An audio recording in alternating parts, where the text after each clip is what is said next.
estamos exponiendo la carta a los Colosenses. Hoy vamos a exponer el quinto sermón ya en Colosenses. Todavía no llegamos a la mitad, estamos recién llegando, todavía no llegamos a la mitad de la carta.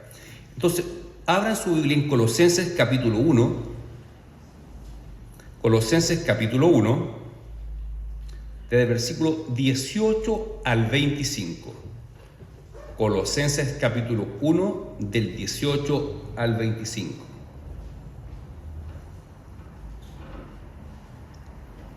Colosenses capítulo 1, del 18 al 25.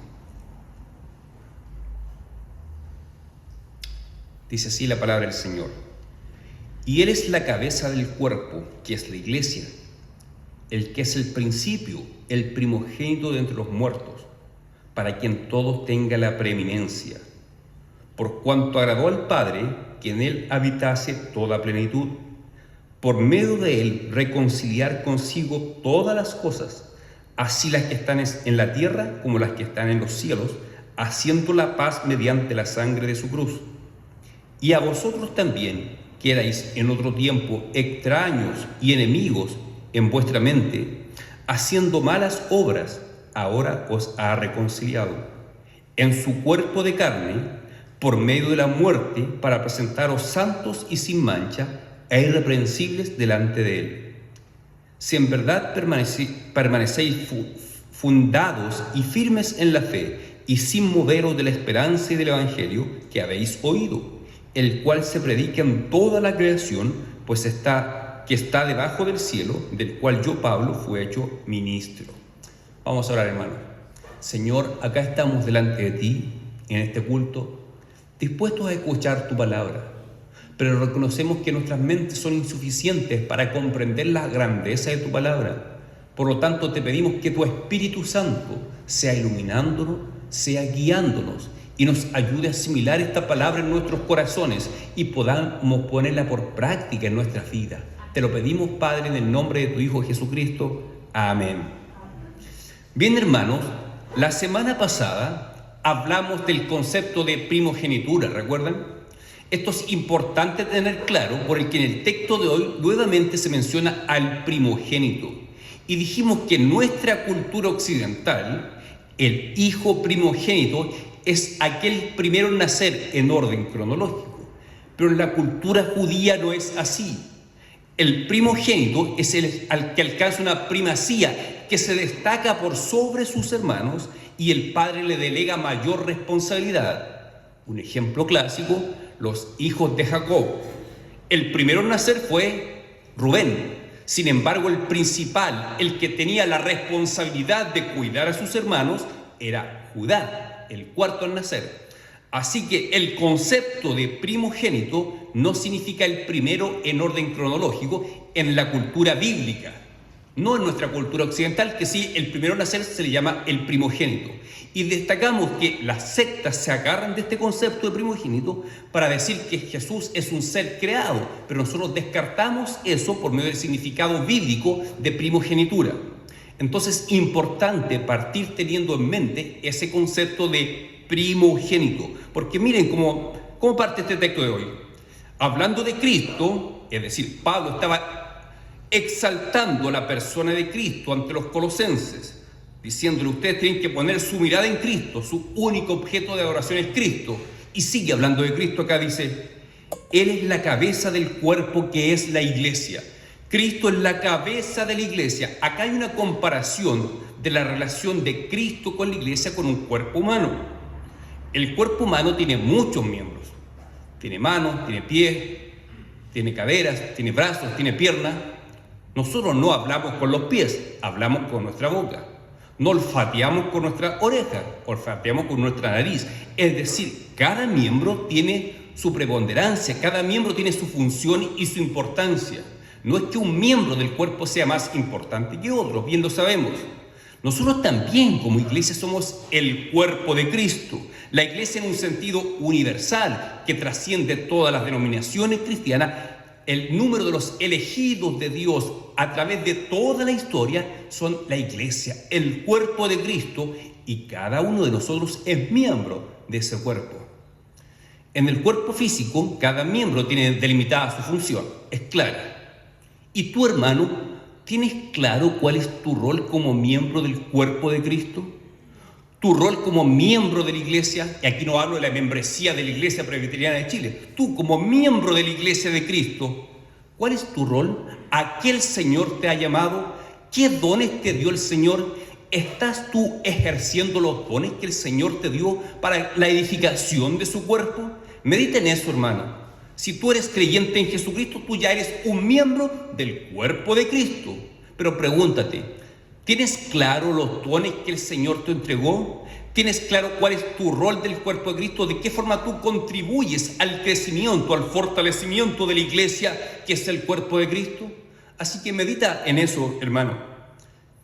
Ahora, en relación al cuerpo físico, bueno, el control, por así decirlo de alguna forma, de nuestro cuerpo físico está en la cabeza, en el cerebro.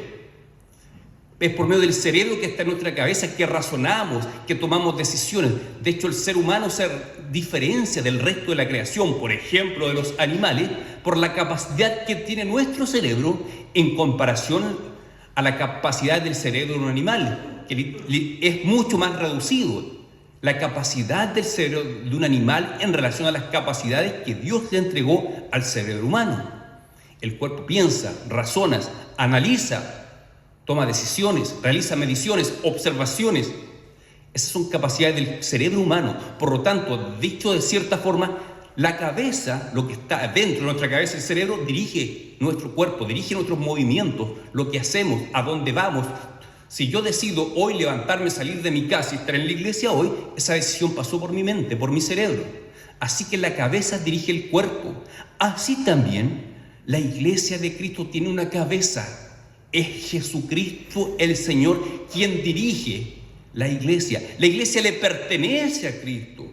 Él pagó con su sangre para redimirnos, para rescatarnos, para hacernos pueblo suyo, para hacernos hijos suyos. Ahora, retornando al ejemplo del cuerpo humano, bajo del cerebro hay una glándula que se llama hipófisis, que secreta varias hormonas. Una de ellas es la hormona del crecimiento.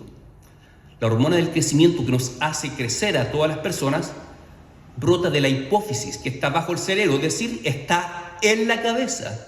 Así que nuestro crecimiento físico depende de lo que sucede en la cabeza. ¿Será que espiritualmente hay una relación? Yo creo que sí.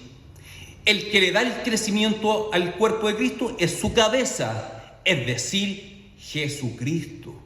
Una iglesia que jamás crece tiene problemas en su conexión con la cabeza. El problema no está en la cabeza, no está en Cristo, es si ese cuerpo realmente está conectado, está realmente obedeciendo al Señor Jesucristo. Una iglesia que obedece la palabra de Dios, que obedece al Señor Jesucristo, va a experimentar crecimiento.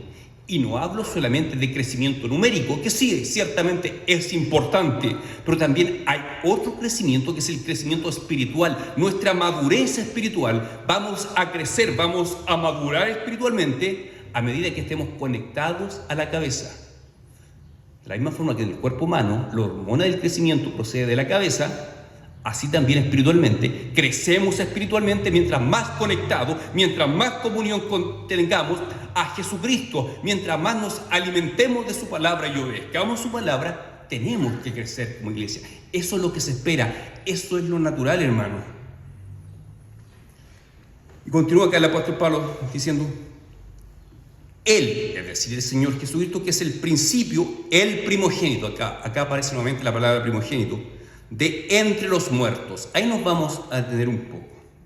El Señor Jesucristo es el primogénito entre los muertos, es decir, destaca entre los muertos. ¿En qué aspecto destaca? El que el Señor Jesucristo resucitó. Así que Él tiene la primacía en el sentido que Él resucitó entre los muertos. Pero nuevamente vamos al concepto primogénito. Si tomamos el concepto primogénito como tomamos nosotros hoy en día, el primero en orden cronológico, nos preguntamos, en orden cronológico, ¿el Señor Jesucristo fue el primer ser humano en resucitar? No. Hay casos de resurrección en el Antiguo Testamento. El profeta Elías resucitó a un muerto. El profeta Eliseo resucitó a 2 muertos. De hecho, el propio Señor Jesucristo resucitó al menos 3 muertos. Resucitó al hijo de una viuda, a la hija de Jairo, resucitó a Lázaro. Por lo menos hay 3 resurrecciones en el misterio del Señor Jesucristo. De hecho, cuando el Señor Jesucristo muere en la cruz, según registra Mateo en su Evangelio, dice que se abrieron las tumbas y muchos resucitaron en ese momento. No hay mayor información, no hay concordancia en otros evangelios, no sabemos quiénes fueron esas personas que resucitaron, pero está ahí en el registro bíblico. Muchas personas resucitaron. Es decir, en orden cronológico, el Señor Jesucristo no fue el primero en resucitar, pero sin embargo es el primogénito, porque recuerden el significado primogénito, es el principal de la resurrección, que está por sobre todos los otros que han resucitado y que han de resucitar. El principal es el Señor Jesucristo. De hecho dice el texto, es el principio, el primogénito de entre los muertos.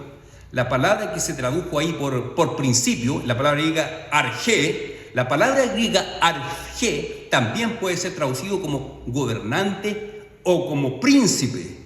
De tal forma que podemos afirmar que el Señor Jesucristo es el príncipe de la resurrección, es el principal de la resurrección.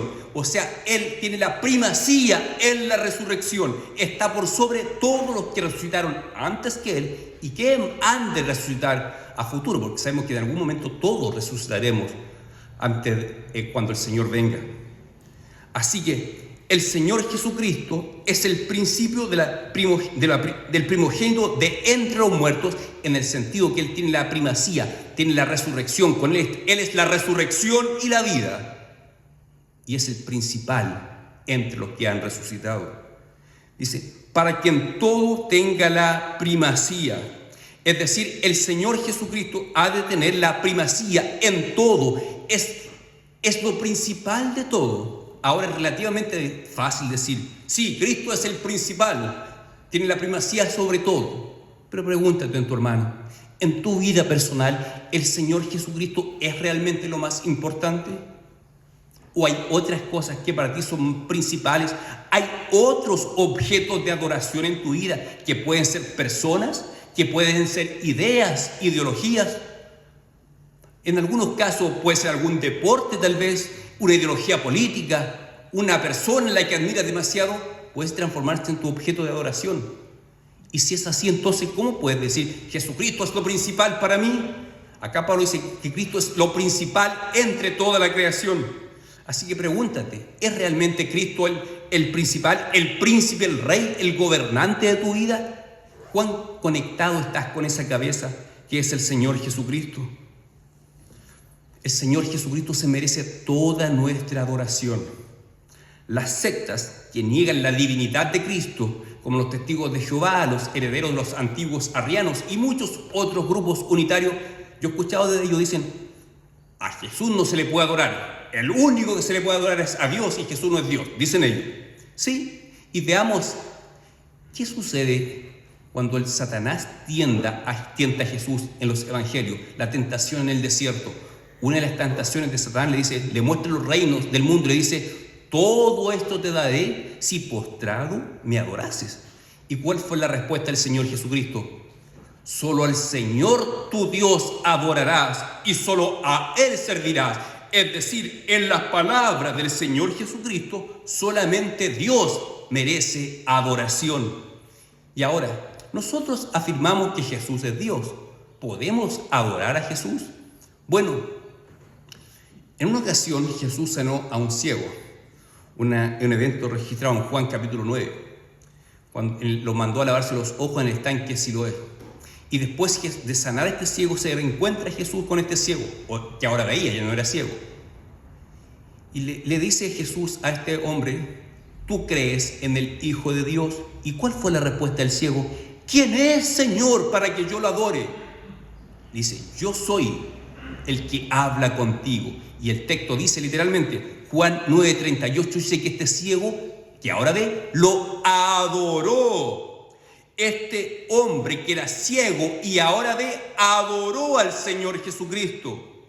Y en ninguna parte vemos a Jesús corrigiendo, oye, no me adores a mí, adora a Dios. No, el Señor Jesucristo recibió la adoración. El mismo que dijo solamente Dios puede ser adorado, Él recibe la adoración de este hombre. Ahí vemos una confirmación más de la divinidad de nuestro Señor Jesucristo.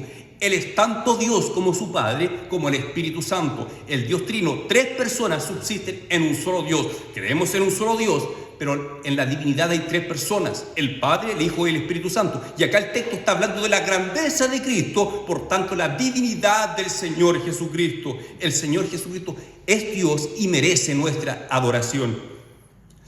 Avanzamos, el versículo 19 dice: por cuanto agradó al Padre que en Él habitase toda plenitud. Nuevamente aquí, ¿a qué se refiere con toda plenitud? Más adelante en el capítulo 2 vamos a ver que se refiere a toda la plenitud de la deidad, que en Cristo mora corporalmente la plenitud de la deidad. Es decir, la plenitud de Dios está en Cristo. Alguno de nosotros podría decir: la plenitud de Dios está en mí, yo soy tan poderoso como Dios. Obviamente que no, sería una herejía. Pero en Cristo mora toda la plenitud de Dios. Es decir, Dios es tanto Dios como su Padre. Y nos falta el que diga acá: sí, pero es una decisión que tomó el Padre y después le concedió la plenitud a Jesús. Es decir, en algún momento Jesús no fue pleno. Bueno, si asumimos que Jesús es el eterno Hijo de Dios, no sé si recuerdan, la semana pasada citamos el texto de Hebreo, cuando cita Salmos 2, el autor de Hebreo dice: mi hijo eres tú, yo te he engendrado hoy. Dijimos que eso apunta a la eternidad, que Jesús es el eterno Hijo de Dios. Por lo tanto, Jesús eternamente ha sido el Hijo de Dios. Nunca ha habido un momento en la historia donde que Jesús no haya sido el Hijo de Dios. Por lo tanto, no hay ningún momento en la historia en la cual que Jesús no haya sido Dios. Es eterno Dios, va de alfa y omega, principio a fin, es eterno, no tiene principio, no tiene final. Por lo tanto, eternamente Él fue plenamente Dios. Ahora, ¿por qué dice que en algún momento al Padre le agradó? ¿Y cómo esto, si Jesús es eterno Dios, cómo en algún momento al Padre le agradó que en Él habitase la plenitud? Bueno, aquí está hablando que Jesús en un momento de la historia tomó forma humana, se hizo carne, se hizo hombre, y siendo hombre, en la condición de hombre, le agradó al Padre que en Él habitase toda la plenitud. Aquí hay un aspecto que hablamos la semana pasada en la escuela dominical, del pacto intratrinitario, también llamado pacto de redención, donde el ser trino de Dios toma un acuerdo mutuo entre las 3 personas, deciden que el Padre habría de diseñar el plan de redención, el Hijo vendría a la tierra a ejecutarlo, y que el Espíritu Santo aplicaría esa redención en el corazón de los hombres. En ese acuerdo, en ese pacto de redención, se tomó el acuerdo que Jesús, siendo hombre, aún así como hombre, en Él moraría toda la plenitud de la deidad. Así que por eso dice, le agradó al Padre. En el pacto intratrinitario, en el pacto de redención, se decidió que en este Hijo hombre también habitaría toda la plenitud. A pesar de haber nacido de una mujer, a pesar de haber caminado entre nosotros, aún así Él sería Dios hombre. Y avanzamos. El versículo 20. Se me está resbalando la Biblia, que bueno. Ahí la voy a atajar un poco. Versículo 20 dice: por medio de Él reconciliar consigo todas las cosas. ¿Por medio de quién? Por medio de Cristo.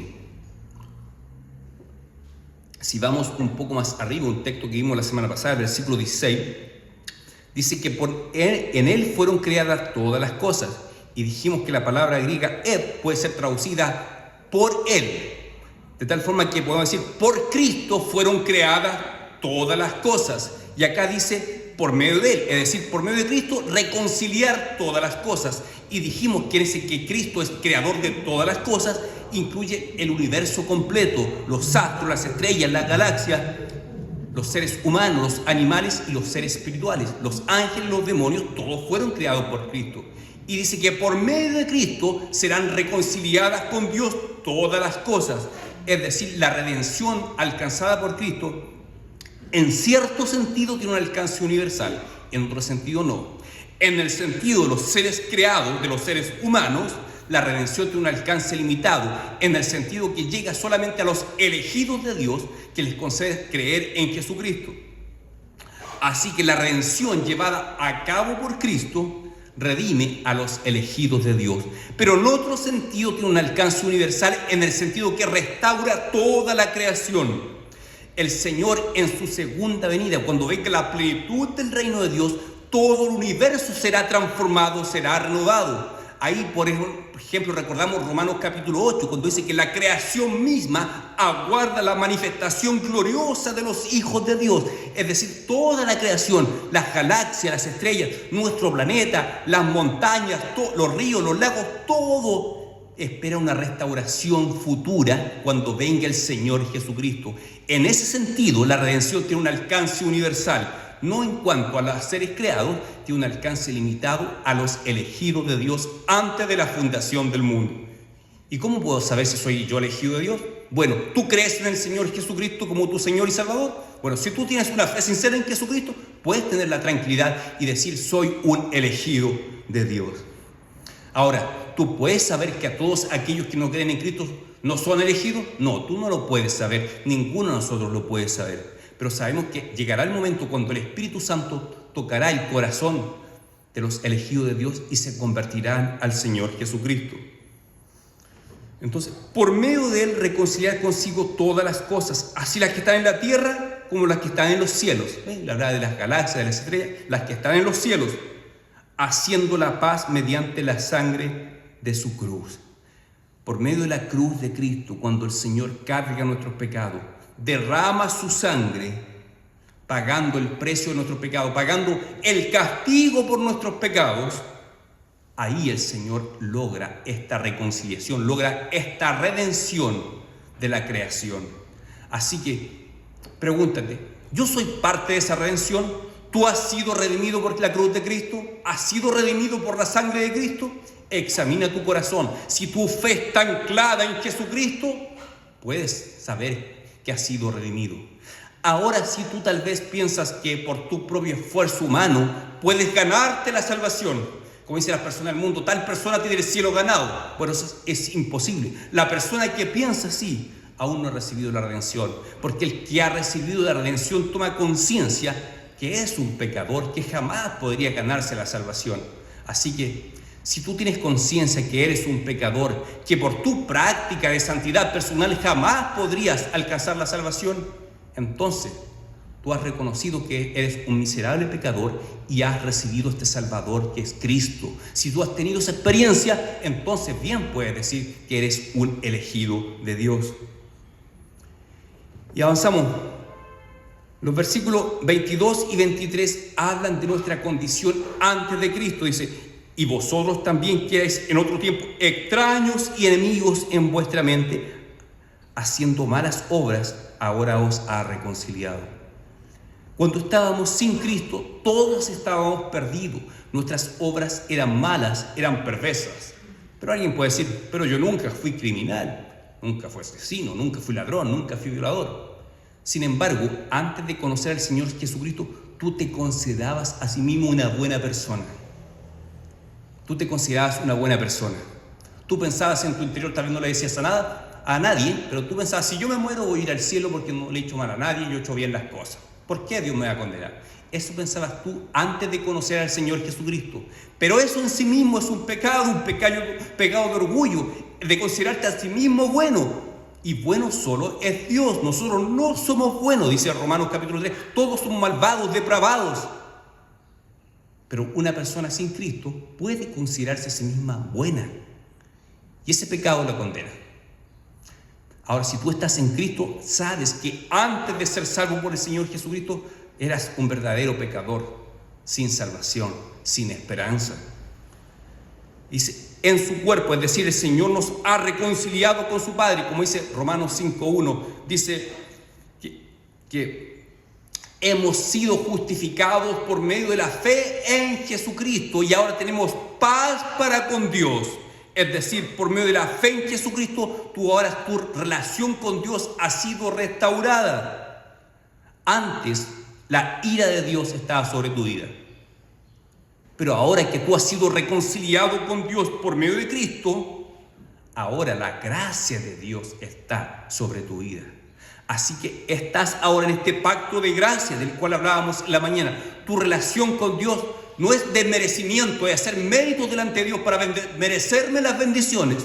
No, tú ahora estás dentro del pacto de gracia y por medio de la fe en Jesucristo tú tienes entrada al Padre, entrada al trono de gracia en todo momento del día. Tú puedes clamar al Señor, pedir socorro al Señor.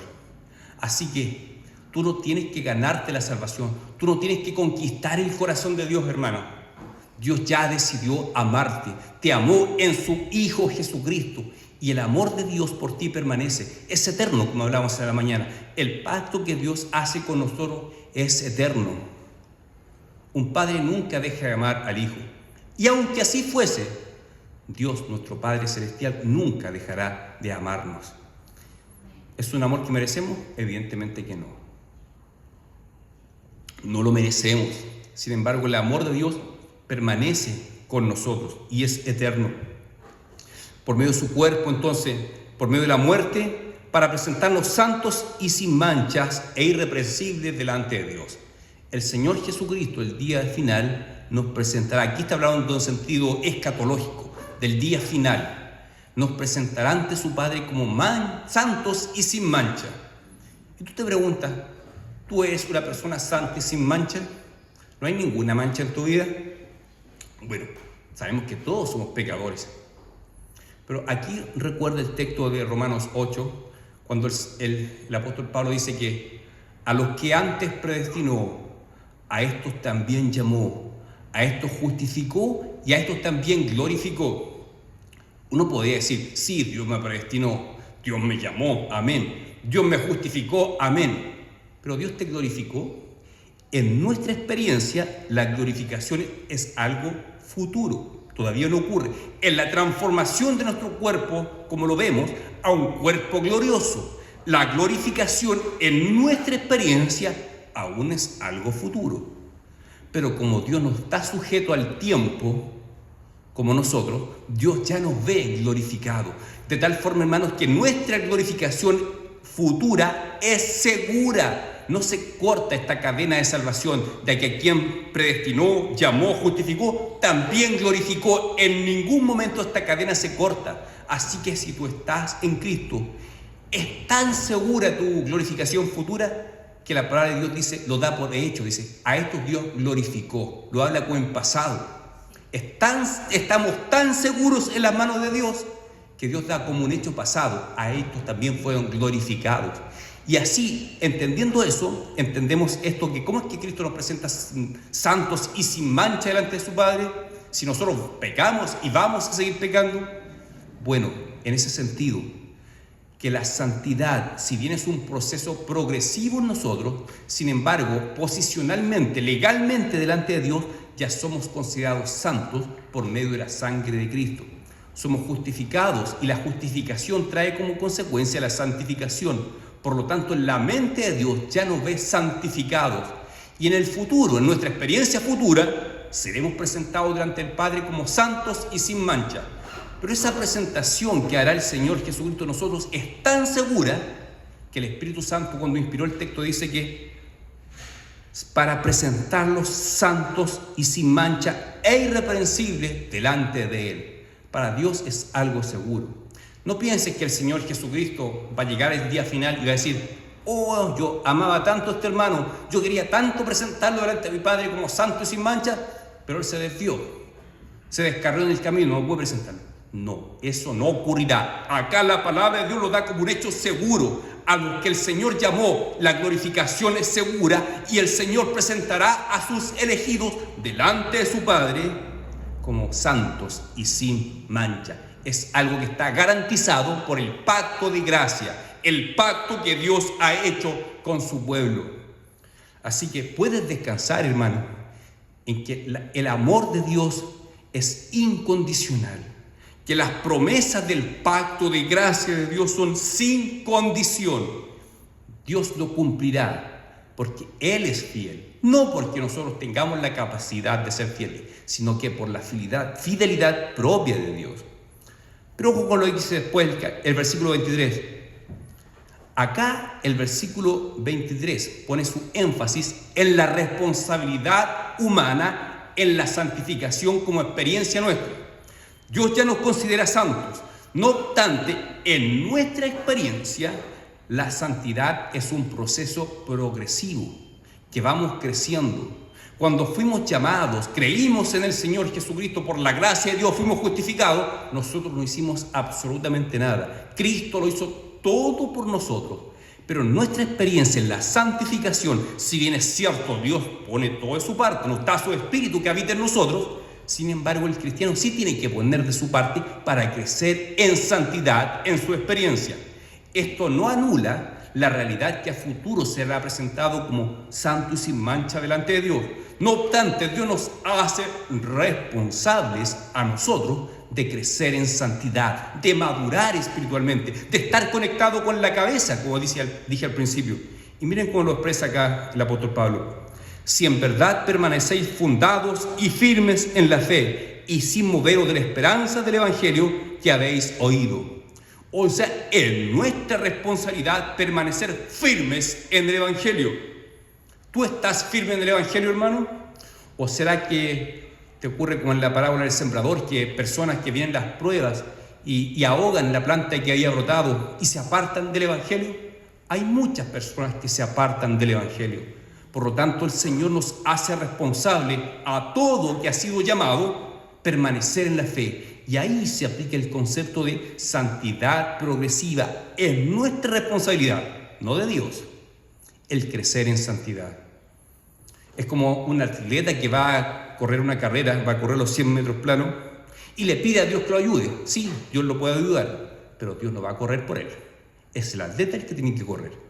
Así también en nuestra madurez espiritual tenemos que nosotros esforzarnos por crecer en la gracia, por crecer en Cristo, por dar fruto. Es nuestra responsabilidad. Por lo tanto, de eso habla el versículo 23, de nuestra responsabilidad permanecer firmes en Cristo. Yo sé que de repente hay hermanos que se lamentan, principalmente hermanos mayores, dicen, yo a mis hijos los traje a la iglesia desde niño y ahora no están en la iglesia, no están en el Evangelio. Bueno, tú hiciste tu parte, hermano. Ahora es responsabilidad de ellos buscar al Señor. No te culpes por lo que es responsabilidad de ellos. Sobre todo si son hijos adultos, ellos son responsables delante de Dios de permanecer en el Evangelio. Si tú hiciste tu parte, no te mortifiques pensando que lo hiciste mal. Es responsabilidad de ellos buscar a Dios, congregarse, crecer en la palabra de Dios. Es responsabilidad de cada uno de nosotros, hermano, de permanecer firmes en este Evangelio que habéis oído, el cual se predica en toda la creación que está debajo del cielo, del cual yo, Pablo, fui hecho ministro. Alguien que quiere interpretar literalmente este versículo podría decir, pero ¿cómo el Evangelio en los tiempos de Pablo estaba siendo predicado en toda la creación? Bueno, cuando Pablo dice toda la creación bajo el cielo, se refiere a lo que él conocía del mundo en su momento. ¿Qué es lo que conocía Pablo del mundo? Era lo que estaba limitado por los contextos del Imperio Romano. En la época en que él escribe esta carta a Colosas, cuando estaba preso en Roma, él conocía los límites del Imperio Romano. No sabía lo que había en América, pueblos indígenas, las civilizaciones que ya había en Asia o África, no las conocía. Por lo tanto, para él todo el mundo eran los límites del Imperio Romano. Y en ese momento el Evangelio estaba siendo predicado dentro de los contornos del Imperio Romano. Pero nosotros, hoy en día que tenemos un conocimiento más amplio de la geografía del planeta, sabemos que el Evangelio tiene todavía que ser predicado en muchos lugares donde no ha sido predicado. De hecho, Mateo 24 dice, el Señor Jesucristo, que no vendrá el fin sin que antes el Evangelio haya sido predicado para testimonio a todas las naciones. No dice que se convertirá en personas de todas las naciones, sino que dice que el Evangelio tiene que ser predicado para testimonio. Es decir, cada nación, cada lugar de la tierra tiene que tener el testimonio que en su territorio se ha predicado el Evangelio. En América Latina, o en toda América en realidad, es muy difícil que una persona no sepa quién es Jesús, porque se ha predicado el Evangelio. En Chile es muy difícil que una persona no sepa quién es Jesucristo, porque es un país donde hay testimonio que el Evangelio se ha predicado. A eso me refiero con que la nación tiene testimonio que el Evangelio se ha predicado. Pero aunque no lo crean, hay lugares de la tierra donde las personas nunca han escuchado el nombre de Jesús. En Asia, en África, generalmente en los países musulmanes está prohibido mencionar el nombre de Cristo como Salvador. Por lo tanto, no tienen una noción clara de Jesús. Tal vez alguien escuchó hablar de él. Los musulmanes pueden mencionarlo, decir un profeta, pero no saben quién es Cristo, el Hijo del Dios viviente, la segunda persona de la Trinidad. Hay muchas personas que no lo saben. Por lo tanto, el Evangelio tiene que seguir avanzando aún en toda la tierra, en todas las naciones. Y cuando eso ocurra, dice el Señor Jesucristo, entonces vendrá el fin, entonces vendrá la segunda venida y el juicio final, todo aquello, el tema escatológico. Así que, hermanos, el Señor Jesucristo es nuestra cabeza, es nuestro líder. Él tiene la primacía en todo. Por lo tanto, nosotros somos responsables de crecer en santidad, de buscar al Señor, de buscarlo en oración cada día, de pasar tiempo a solas con Dios. Es cierto que nuestras oraciones en el culto se limitan a peticiones. Pedimos por los enfermos, pedimos por la iglesia, por la familia. Pero cuando tú estás a solas con Dios en tu hogar, tú puedes entrar en una comunión con Dios mucho más amplia. No solamente a pedir cosas, puedes comenzar a alabar a Dios en tu intimidad, puedes experimentar una rica comunión con Cristo y así estás cada vez más conectado con Cristo, que es nuestra cabeza. Y si estamos conectados con la cabeza, ¿qué sucede? Si bajan correctamente todas las hormonas que están en el cuerpo, entre ellas la hormona del crecimiento, entonces vamos a experimentar crecimiento espiritual. Vamos a experimentar crecimiento en lo individual y también como iglesia vamos a crecer no solamente espiritualmente, sino que también vamos a crecer numéricamente. Así que damos gracias por las personas que han llegado a la iglesia en el último tiempo, pero todavía tienen que llegar mucho más, hermano. Ahora, el texto habla mucho de la redención efectuada por Cristo por medio de su sangre en la cruz. Si tú has sido redimido por Cristo, tienes el testimonio del Espíritu Santo que tú eres un redimido, maravilloso. Ahora, ¿se ven los efectos de la redención en tu vida? Eso es otro tema. Si realmente hemos sido redimidos por Cristo, los efectos de la redención tienen que verse en mi vida. ¿Cómo te comportas tú en tu hogar, hermano? ¿Cómo le hablas tú a tus hijos? ¿Cómo te relacionas con tu esposo o con tu esposa? ¿Cómo te relacionas con tus compañeros de trabajo? ¿Cómo hablas tú con tus compañeros de trabajo? ¿Entras a los mismos diálogos chabacanos, vulgares que tienen ellos? ¿Tú entras en el mismo juego? ¿Hablas con las mismas palabras? ¿O eres diferente? Si tú has sido redimido por Cristo, esta redención tiene que tener un alcance visible también. En tu hogar, en tu trabajo, en el lugar donde tú estás estudiando, cuando te reúnes a estudiar con tus compañeros.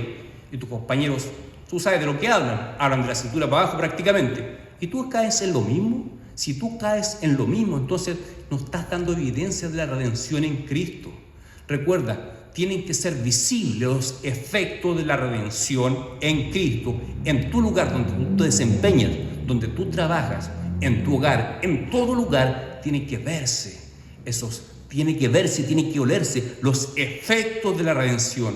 Cristo ha transformado nuestras vidas, por lo tanto también tiene que notarse. Muchas veces cuesta, es difícil. ¿Es difícil mostrar que soy cristiano cuando me reúno con mis familiares que no son cristianos? Sí, es difícil. Por lo tanto, necesitamos crecer, necesitamos depender más de la cabeza que es Cristo para que el Señor nos enseñe, nos guíe, nos forme, nos fortalezca y nos dé sabiduría para saber cómo actuar con mi cónyuge que no es cristiano, con mi hijo que no quiere venir a la iglesia.